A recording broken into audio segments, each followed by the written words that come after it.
गरीब माँ और 5 बेटियों का गाजर घर। बाबूजी, रोटी बना दी है, खा लीजिएगा, मैं खेत पर जा रही हूँ। तभी खटिये पर से बूढ़ा रामा खांसते हुए बोला, अरे बहू, ये ले, मेरी शॉल लेती जा, बाहर बड़ी ठंड पड़ रही है। नहीं बाबूजी, इसकी जरूरत आपको ज्यादा है, क्योंकि घर में ओढ़ने को एक भी कंबल नहीं। माँ, आज हम तीनों भी आपके साथ चलेंगे खेत पर बच्चों, तुम्हारे पास स्वेटर भी नहीं, सर्दी लग जाएगी। माँ, जल्दी तो आपको गुलिया दीदी और तानी दीदी को भी लगेगी। अगर हम जब एक साथ मिलकर खेत पर काम करेंगे तो ज्यादा पैसे आएंगे और फिर हम कंबल खरीद लेंगे।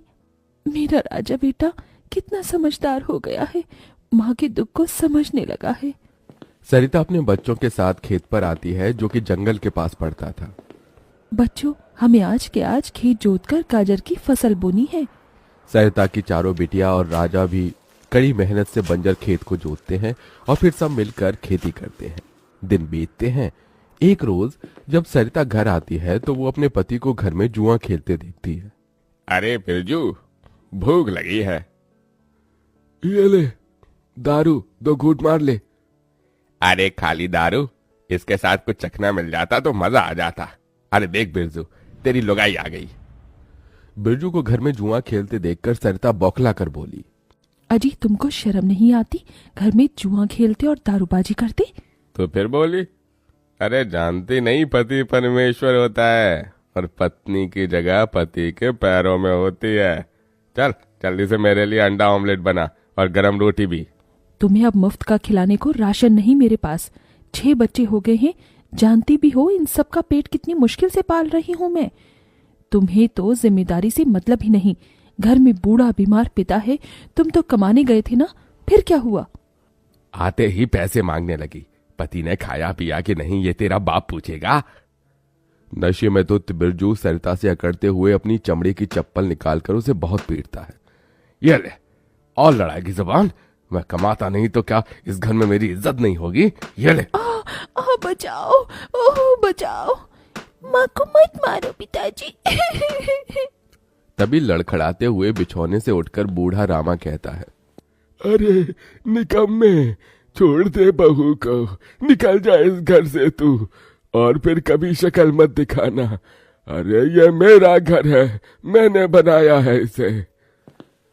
बिरजू चला जाता है। तभी रामा रोते हुए बोलता है, अरे जाने कैसे उड़ाऊं बेटे को जन्म दे दिया है मैंने। मेरे हाथों भारी गलती हो गई जो इसे तेरी शादी कराई। बहू माफ कर दे मुझे। पर उस 5 बेटियों की गरीब माँ का दुख इतना ही नहीं था कि एकदम से जोरदार तूफान उठा और झोपड़ी की छत हवा के झोंके से उखड़ कर गिर गई। हे भगवान, इतना भयंकर तूफान! तानी, गुड़िया, अंजू, तुम तीनों सोनी, राजा और मुनिया को लेके बाहर निकलो, मैं दादाजी को लेकर आती हूँ। उठिए बाबूजी। नहीं बहू, तू जा, मेरा समय आ गया है। तुझे उन 5 बच्चियों की सौगंध, तेरे बाद उन्हें देखने वाला कोई नहीं। जा बहू, जा। सरिता के बाहर निकलते ही पूरी झोपड़ी गिर जाती है। सरिता छाती पीट पीट कर रोने लगती है। बाबूजी। अरे कैसा निर्दयी है रे तू ऊपर वाले! क्या मिला आखिर, क्या मिला तुझे मेरा घर उजाड़ कर? तू खुद तो अपने घर में सो रहा है और मेरी 5 बेटियों को बेघर कर दिया। जवाब दे, तू बोलता क्यों नहीं? सरिता को टूट कर रोता देखकर उसकी 5 बेटी भी बिलख बिलख कर रोती है। चुप हो जाओ माँ, रो मत। माँ, मुझे जल्दी ठंड लगती है। हे भगवान, इतनी बर्फ गिर रही है, मुझे इस ठंड से अपने बच्चों को बचाना होगा। सरिता सबका दरवाजा खटखटाती है, मगर कोई भी मुसीबत में उसकी मदद नहीं करता। हार कर वो अपने जंगल वाले गाजर के खेत में आ जाती है और सब रात भर ठंड से कांपते ठिठुरते हुए बीतती है। माँ, बहुत भूख लगी है। हाँ माँ, मुझे भी भूख लगी है। तभी सरिता की सबसे बड़ी बेटी तानी खेत में देखती है जहां लाल लाल गाजर उगे थे। देखो माँ, हमारे खेत में तो गाजर तैयार हो गए हैं। फिर तानी अपने सभी भाई बहनों को गाजर तोड़ कर देती है। ये लो मेरी बहनों, गाजर खा लो। अपनी बेटियों को ठंड में ऐसे देख उस गरीब माँ का मन अपार दुख से भर जाता है। अपनी इस गरीब लाचार माँ को माफ कर देना बच्चों, तुम्हें ये ठंड भोगना पड़ रहा है। तभी एकदम से दिन का माहौल रात सा हो जाता है और तेजी से बर्फ गिरने लगती है। बाप रे बाप, एकदम से इतनी ठंड, ऐसे तो बिना घर के हम बच नहीं पाएंगे। तभी सरिता अपना आंचल उन पर उड़ाती है, मगर बच्चे थरथरा उठते हैं कि एकदम से गुड़िया कहती है, माँ, तानी दीदी, हम अपना घर बना सकते हैं। मगर कैसे बिटिया, हमारे पास पैसे भी तो नहीं।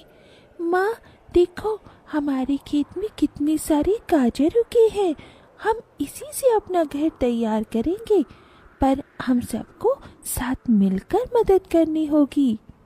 राजा बेटा, जब तक कि हम गाजर घर तैयार नहीं कर लेते, तुझे अपनी छोटी बहनों का ख्याल रखना होगा। रखेगा ना? हाँ माँ, रखूंगा। सरिता आग जलाकर अपने दोनों सबसे छोटे बच्चों को उसके पास बिठा देती है और खुद अपनी चारों बेटियों के साथ उस भयंकर ठंड में गाजर घर बनाने लगती है। अंजू, सोनी, गुड़िया, तुम दोनों मुझे और तानी दीदी को गाजर तोड़ तोड़ कर दो, हम घर बनाते हैं। ठीक है माँ। गरीब माँ बेटियां मिलकर गाजर घर बनाती हैं, मगर घर एकदम से ढह जाता है, जिससे सरिता दुखी हो जाती है। कितनी मेहनत से ये गाजर घर बनाया था हमने, मगर सारी मेहनत बेकार चली गई। तभी चारों बेटियां रोते हुए गाकर अपनी माँ को हिम्मत देती हैं।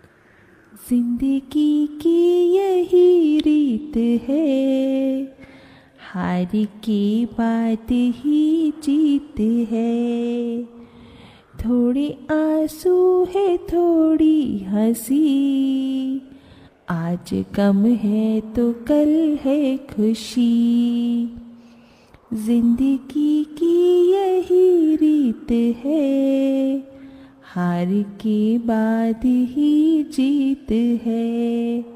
मेरी बच्चियों। रोते हुए सरिता अपनी बेटी को गले से लगा लेती है। वो फिर कोशिश करते हैं, कई बार उनका गाजर घर बिगड़ता है।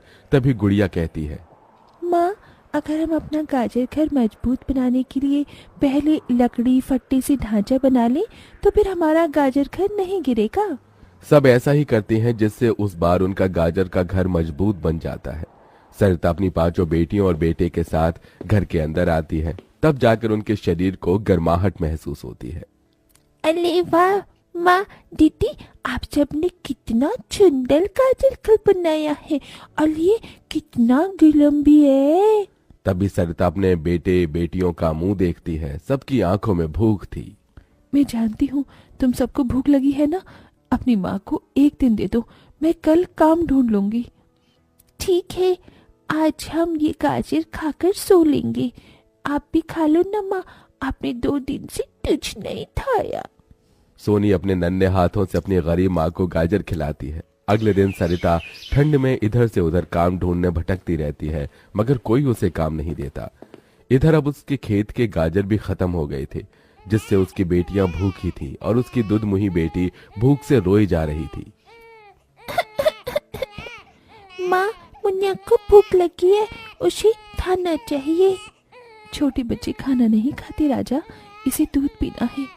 हे बसुरी बजैया, एक माँ की ममता की इतनी भी परीक्षा मत लो कि वो अपने बच्चे को दूध भी ना पिला सके। तभी सरिता को द्वार पर एक गाय के रंभाने की आवाज सुनाई दी। माँ, लगता है बाहर गाय आई है। सरिता अपनी बेटियों के साथ बाहर आकर देखती है तो गाय के थन से दूध की धारा बहे जा रही थी। इस गाय के थन में कितना दूध गिर रहा है। सरिता गाय का गर्म दूध अपनी बेटी को पिलाती है। तभी गाय उसके खेत में जाकर गोबर कर देती है, जिससे एकदम से जादू होता है और खेत लाल चमकदार गाजर से भर जाता है। माँ, ये तो कोई जादुई गाय लगती है। देखो, हमारे खेत में कितने गाजर उगाए। हाँ गुड़िया, मैं जादुई गाय हूँ। मुझे वरदान प्राप्त है। जिस भी बंजर खेत में मैं गोबर करूंगी, वो फसल से भर जाएगी।